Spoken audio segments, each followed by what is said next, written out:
Друзья, приветствую вас, вечерний обзор. Давайте рассмотрим текущую ситуацию на рынках, какие события происходят, какие новости, что ждать в ближайшее время, ну и какие прогнозы, какое видение по поводу движения активов, доллара, нефти, золота, рубля и так далее сегодня на вечерней сессии. Так, ну вот мир затаился в ожидании двух событий. С одной стороны, это решение ФРС по поводу процентной ставки и дальнейшей политики. И с другой стороны, наверное, в большей степени затаился не мир, а Россия. Это то, что касается встречи Байдена и Путина, которая запланирована на 16-е. Сейчас идет саммит семерки, там масса скандалов, претензий взаимных у западных лидеров. Ну, такое бывает нечасто, тем более, можно сказать, все сбежали из ковидного заточения и всех начинает нести. Каждого по-своему, у каждого свои нюансы, свои проблемы, и их можно понять по-человечески. Так, ну вот здесь появилась новость такая. Заявил о том, что после его ухода ничего не обрушится в одночасье. Ну, смотрите, на самом деле, политику не хотелось бы вообще трогать, и я стараюсь держаться абстрагированно. Но если следовать российской практике, вообще как все здесь делается, когда начинают звучать подобные заявления, в большинстве случаев с высокой степенью вероятности, значит это вопрос уже решенный, и весьма вероятно, что будет озвучена скоро дата, ну и, собственно говоря, кто счастливый обладатель. Вот. Как это повлияет на дальнейший ход, что будет с рублем, с российским фондовым рынком, я думаю, здесь все-таки больше вероятность того, что все будет хорошо и произойдут позитивные изменения. Тем не менее, вот была и есть такая опционная история. Кто-то очень мощно поставил на то, что будет 100 рублей за доллар. Соответственно, но есть, уже укрепилась и другая ставка, где наоборот защита на то, что будет просадка ниже 72 рублей за доллар. Но это в опционах, во фьючерсах. Я на самом деле, когда вот эта новость появилась в мае, начали ее все активно обсуждать, я обращал внимание, что вот эта ставка, она здесь две стороны. Не факт, что ее поставили, потому что ждут, что на самом деле доллар будет 100 рублей. Могли быть и другие причины. Ну и, собственно говоря, то, что сейчас вот добавило значительное количество позиций на 72 тысячи, но это по фьючерсу, соответственно, спот это 72, говорит о том, что на текущий момент нет никаких ожиданий относительно того, что в ближайшее время будет негативное развитие событий, усиление санкций и так далее и тому подобное. И действительно, я думаю, большая вероятность того, что 16 июня оно принесет позитивную определенность. Может быть, не все вопросы решатся сразу, но это будет первый шаг, который ситуацию и экономику России будет постепенно стабилизировать. Ну, разумеется, до прилета очередного черного лебедя. Так, друзья, но сейчас все уши прожужжены по поводу инфляции. Вот есть мнение американских экспертов о том, что текущее состояние с инфляцией не несет в себе ничего такого страшного. Ну да, выросли, в общем-то, кто-то по одним подсчетам максимальный рост инфляции за 8 лет, по другим подсчетам с 92 года. Вот тут все зависит от того, как считать. На текущий момент все-таки получается очень мощный индекс потребительских цен вырос более чем на 5%. Это, конечно, полный трешак. Но при этом вроде как, исходя из динамики по облигациям и по долговому рынку, осенью никто не ожидает, что инфляция сохранится на текущих значениях и продолжит расти. То есть ожидают, что, исходя из ситуации на долговом рынке, что осенью ситуация с инфляцией стабилизируется. Я думаю, они заблуждаются. Ну и вот здесь такие интересные реляции. Ну как, на самом деле, если это статистика, то, наверное, американская статистика, она наименее кривая из всех остальных статистик. Ну, разве что только более четкая, более правильная, это швейцарская, германская и японская. Так, здесь получается основной рост пришелся за счет подорожания рент автомобилей, то есть то, что автомобиль берут в аренду. Ну и осенью, соответственно, получается окончание летнего сезона, немножко затухание активности и ожидают, что этот показатель он не будет за собой тянуть всю инфляцию.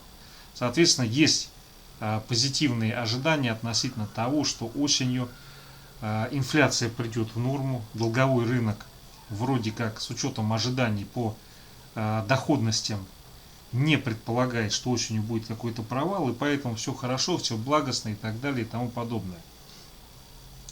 Выглядит достаточно убедительно этот материал, что с инфляцией ничего страшного не будет. Однако я хотел бы обратить внимание на тот факт, что вот все эти исследования, которые делают, закономерности, которые ищут, они, как правило, являются трафаретом, ну или, скажем так, движением в рамках черного ящика. Не учитывается взаимное влияние факторов, которые берутся. Например, изменение инфляционной составляющей, то есть прироста цен в разных категориях, как они друг на друга влияют, а также как они взаимосвязаны с доходностью долгового рынка напрямую, либо через какие-то иные составляющие. И поэтому на самом деле система, она очень сложно устроена. И люди, которые преподносят какую-то готовую модель, вопрос в том, учли ли они все ряды Фурье, которые остались за скобками или нет. Потому что порой эти ряды Фурье, они вырываются и в корне меняют картину. Я думаю, что генералы всегда готовятся к прошлой войне. Это железный принцип, это мы неоднократно наблюдали по всей мировой истории. И, соответственно, здесь, наверное, осенью что-то пойдет не так. И вот эти радужные ожидания, связанные с тем, что упадет накрутка цен из-за того, что значительно выросла рента автомобилей, облигационный рынок вроде как указывает на то, что ситуация стабилизируется, и все будет хорошо. Я думаю, что-то пойдет не так. Осенью что-то пойдет не так, потому что те возмущения в мировой экономической системе, которые вызвал ковид, они, с моей точки зрения, не до конца, как это сказать, истлели или отыграли свою роль. Потому что залили деньгами, да, смазка не дала механизму остановиться. Но дальше надо смазку выкачивать.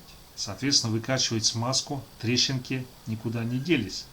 Они, где-то, может быть, немножко затерлись, но в основном они остались.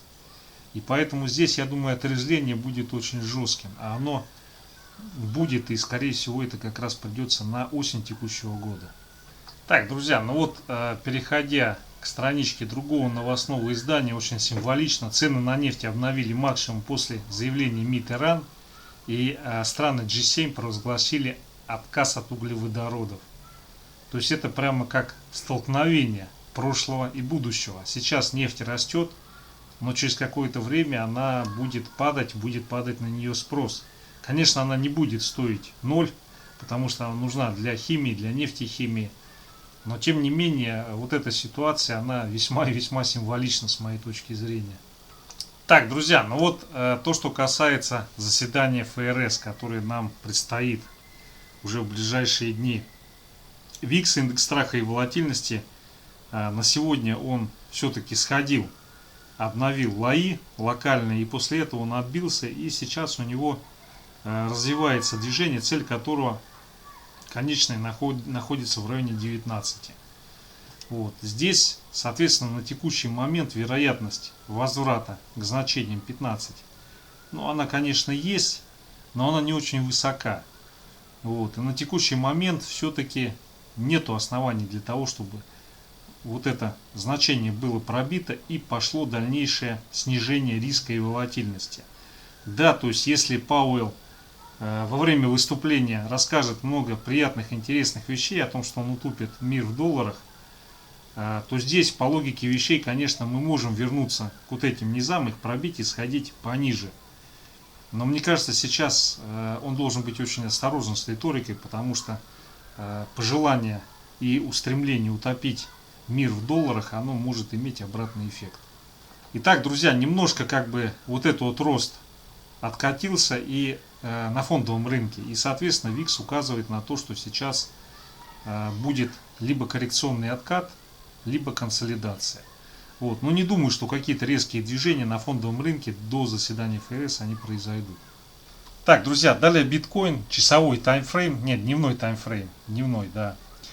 Соответственно, здесь у нас вопрос идет в закреплении выше 39 400, 40 тысяч. Вот в этом диапазоне, если он сегодня отторгуется и завтра, то отсюда весьма вероятно пойдет дальнейшее движение наверх, и цель здесь 52 тысячи. Илон Маск сказал, что будет брать те биткоины, которые получены в результате чистой энергетики, без сжигания ископаемых. Вопрос только, как он это будет определять. Видимо, он разработает какую-то специальную справку на чистоту и зеленость биткоинов. Так, ну переходя на часовик, здесь сейчас коррекционный откат. Опять же 38 тысяч, если не пробивается, то все эти коррекционные откаты выкупаются и будут его на 42 натягивать. Так, далее S&P, часовой таймфрейм. S&P 500 сходил на максимум, но этим сегодня и ограничились. Соответственно, сейчас идет движение, цель этого движения 4230, вот сюда вот. Если все-таки здесь возникает пробой, а VIX начал расти, то весьма вероятно следующая остановка по S&P будет находиться вот здесь вот в районе 4200-4210. Ну, сейчас нет никаких оснований для того, чтобы развивалась полноценная коррекция или какой-то провал. Я думаю, либо где-то здесь, либо максимум здесь вот это движение вниз, оно ограничится. Так, друзья, далее золото. По золоту сегодня была высадка пассажиров. И на что хотел обратить внимание, конечно, немножко долго оно было ниже 1861, но здесь в данной ситуации это не повредило цене, потому что очень активно его выкупили. Вот здесь вот в районе 1849-1850 очень хорошие объемы проходили. Вот. Ну что, на текущий момент, если закрытие выше 1861, то мы отсюда получаем дальнейший рост, и ближайшая цель движения будет 1882. Вот сейчас уже, если разовьется еще один откат и движение вниз с пробоем 1844-1843, то скорее всего здесь уже ни о каком росте речи не будет, и оно начнет плавно двигаться по направлению, ну, для начала 1814. Так, друзья, далее нефть. По нефти сегодня цель сделали, сейчас идет, соответственно, коррекционный откат. Опять же, здесь уровень 72 и 1. Вот этот диапазон, если он удерживается, что бы здесь ни происходило, будут выкупать и гнать ее наверх. Так, друзья, далее евро-доллар, 4-часовой таймфрейм. Здесь все нормально, идет рост евро. Соответственно, цель движения ближайшая находится в районе 1,2142. Вот здесь вот. Ну и даже если сейчас будет откат, этот откат не приводит к пробою 1,2088, здесь сильный уровень проходит, то все будут выкупать и гнать наверх, пытаться доллар зашкерить, по крайней мере, еще какое-то время. Ну а дальше посмотрим, к чему приведет печатный станок Евросоюза, печатный станок Соединенных Штатов. Кто быстрее печатает и больше. Так, друзья, далее рубль-доллар, USD Tomorrow. Ну смотрите, движение наверх в рамках этого консолидационного диапазона 72,1, 72,8 пока развития не получило. Сейчас вот он тестирует нижнюю границу. Здесь на текущий момент важно, как сегодня будет закрытие. Оно будет ниже этой границы или оно будет выше. Если оно будет ниже этой границы, то значит что-то готовится и рубль укрепится в ближайшее время, возможно даже более чем 70,5. Так, ну переходя на часовик, здесь в общем-то ситуация указывает на то, что просто потрогали уровень 72,1 и сейчас отсюда будет движение, цель этого движения пробой значения 72,4 и уход на 72,7, 72,8. Вот сюда, в этот диапазон. Критерий того, что это движение сейчас разовьется, если на вечерней сессии не возникает пробоя диапазона 72, 71, 95. Вот если этот диапазон не пробивается, то вот вся эта формация, она готова к тому, чтобы отсюда пошло движение наверх. И цель, ну хотя бы 72,5. Наиболее вероятный сценарий — это движение на этот уровень. Ну и соответственно, если здесь вот эта концепция, она не получает развития, все-таки если здесь возникает пробой, то тогда сегодня наиболее вероятный сценарий Это закрытие в районе 71,8, 71,85. Где-то вот здесь вот. Так, друзья, далее РТС фьючерс. Ну, смотрите, здесь он залег в боковик.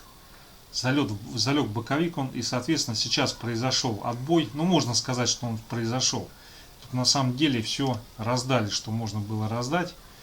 Вот, и поэтому, если сегодня не будет добития вот этого диапазона, который завершается 169-200, то мы сегодня, либо завтра с утра идем тестировать вот сюда, вот эту нижнюю границу 167 тысяч. Вот если здесь возникает пробой, тогда да, тогда расклад меняется, и мы отсюда проседаем на 165 или 164 500. Но я думаю, сейчас вероятность такого события, она невелика. Либо мы двигаемся вот в этом диапазоне, либо мы пытаемся пробить 169 и, соответственно, новые высоты освоить. Так, друзья, по ВТБ меня засыпали вопросами, что будет, что ждать. Ну, смотрите, он лежит сейчас на 5 копейках. Если сегодня, завтра с утра не будет пробоя вот этого диапазона, который 4,85,5, вот здесь диапазончик у него находится, то, соответственно, вот это все движение нисходящее, оно заканчивается, и мы отсюда идем. Первая цель это 5,13, и потом, соответственно, ход вот сюда вот на 5,3. Если все-таки здесь возникает пробой, сегодня-завтра с утра, то мы идем сначала на 4,85 и потом вот сюда, вот к этому диапазону. Так, друзья, вот по агро вопрос поступил, что с ним делать, что с ним происходит. Ну, я думаю, рост хоть и возможен дальнейший, но здесь вот уже очень хорошая раздача произошла. И поэтому мне уже рискованно, то есть если там какие-то ожидания могли быть в части того, что движение сформируется, то сейчас, мне кажется, она готова к тому, чтобы ну, немножко скорректироваться, хотя бы вот куда-то сюда, вот для начала, 960-966. Вот. Ну, с моей точки зрения, очень рискованная бумага. Так, друзья, далее Татнефть. По Татнефти был вопрос, это обычка. Ну, здесь по Татнефти все логично, идет движение, цель у которого первая это 570. Если здесь закрепляется, следующая цель находится на 621, вот здесь в этом диапазоне. Соответственно, какой критерий того, что это движение не произойдет? Оно не произойдет, если здесь будет коррекционный откат и пробитие 507. Вот 507 здесь некая красная тряпка, пробитие которой ну, весьма вероятно вызовет мощную распродажу и откат на 480-490. Вот сюда к этим значениям.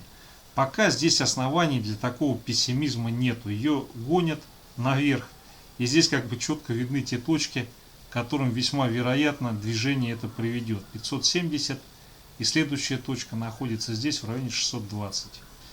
Так, друзья, вот еще вопрос по поводу Петропавловска поступил. Компания, конечно, очень интересная, но для лихих людей она, для инвестирования лихим людям. Вот. Движения, конечно, здесь просто очень такие идут эмоциональные с моей точки зрения. Но в целом вполне есть корреляция с золотом, и сейчас на текущий момент вот мы четко видим, у нее обозначился уровень, который 26,3, 26, вот этот диапазон пока не пробивается, хотя пытаются его прорезать, но это ни к чему не приводит. Сейчас здесь набор позиций произошел, и высока вероятность того, что отсюда пойдет движение. Целью этого движения находится в районе 29-27. Вот где-то вот здесь вот, наверное, вот сюда ее будут и тащить. Если рассматривать более укороченный диапазон, то здесь у нас получается есть уровень, который 26,7. Если этот уровень не пробивается в результате всех этих движений, то значит накопление продолжается и будут тянуть ее наверх. Если пробивается, то весьма вероятно ее откатят вот сюда, вот к нижней границе. Ну и тогда надо будет смотреть, насколько этот откат был сильный и как произошла стабилизация. Пока здесь есть все основания предполагать, что вот это движение оно приведет к дальнейшему накоплению и росту. Так, друзья, далее Новатэк. По Новатэку вопрос, дневной таймфрейм. Что здесь интересно? Ну, газ растет, для Новатэка это прекрасно. И, соответственно, здесь у нас была попытка разворота и, соответственно, отката с целью движения на 1400. Пока эта попытка, она никак вообще себя не проявила. Да она и не проявит себя, если не будет пробития 1530-1500. Вот здесь на текущий момент будут его сдерживать. И если этого пробоя не произойдет, то здесь он либо будет болтаться здесь, либо пойдет дальше на 1800. Есть, конечно, у него уровень 1430 вот здесь вот, но скорее всего, я думаю, все-таки, если сейчас здесь будет пробой, поведут его в район 1400 уже с большей степенью вероятности. Но опять же, на текущий момент вот эта ситуация, она не определена, потому что если вот этого пробоя не будет, у него нет оснований, чтобы падать. Его будут либо гонять здесь, либо тащить наверх. Так, друзья, далее Сургут, обычка. Но смотрите, здесь по традиции его последнего в бой бросают на разгон. Да, здесь по недельному таймфрейму сейчас идет очень активное движение. Соответственно, целью этого движения пробить вот этот диапазон, который завершается 37,5. Итак, вот сейчас идет движение, у которого цель потестить и пробить 37,5. Соответственно, это движение не состоится, если здесь возникает коррекционный откат и происходит пробой значения 35,8, 35,7. Вот здесь, если будет пробой, то все как бы он захлебывается и начинает откатываться на 34,6. Такой сценарий, мне кажется, маловероятным на текущий момент, с учетом роста нефти, с учетом того, что лето, с учетом того, что будут определенные позитивные для России договоренности, скорее всего, 16 июня. А Сургут, сами знаете, где вхож, то здесь есть все основания к тому, чтобы, ну, по крайней мере, проколоть и куда-то повыше сходить в район 38,5 или 39. Вопрос только в том, останется он там или он откатится оттуда. Так, друзья, ну вот был вопрос еще по компании, которой я очень неровно дышу. Это Advanced Micro Device, AMD, по-русски говоря. Дневной таймфрейм. Соответственно, сейчас здесь она немножко остановила свою боевую поступь наверх. Но и на текущий момент 79,5, 79,6 это тот самый ключевой уровень, если который не пробивается в результате вот этого отката, который пошел, то у нас здесь ждет продолжение консолидации и движения, цель которого 85,5, потом 89. Ну, AMD сейчас лидер, Intel потеснила по всем фронтам, и поэтому я думаю, для этой компании есть все основания ее подбросить наверх еще побольше, еще и посильнее. Так, друзья, ну и далее Apple. Смотрите, по Apple ситуация интересная. Пошел здесь импульс. Вообще этот импульс в идеале должен привести вот сюда, в район 135. И весьма вероятно, что вот это движение 135 и потом, соответственно, 142 не произойдут. Главное, чтобы в результате коррекционного отката не пробили 125,5, 125,4. Если здесь возникает пробой, то ни о каком росте речи не пойдет. Пробой, если здесь не будет, то постепенно пойдем сначала сюда, потом повыше. Так, друзья, ну, в общем-то, наверное, все. Основные события, основные инструменты. Хороших торгов, отличного настроения, удачи и всего наилучшего вам.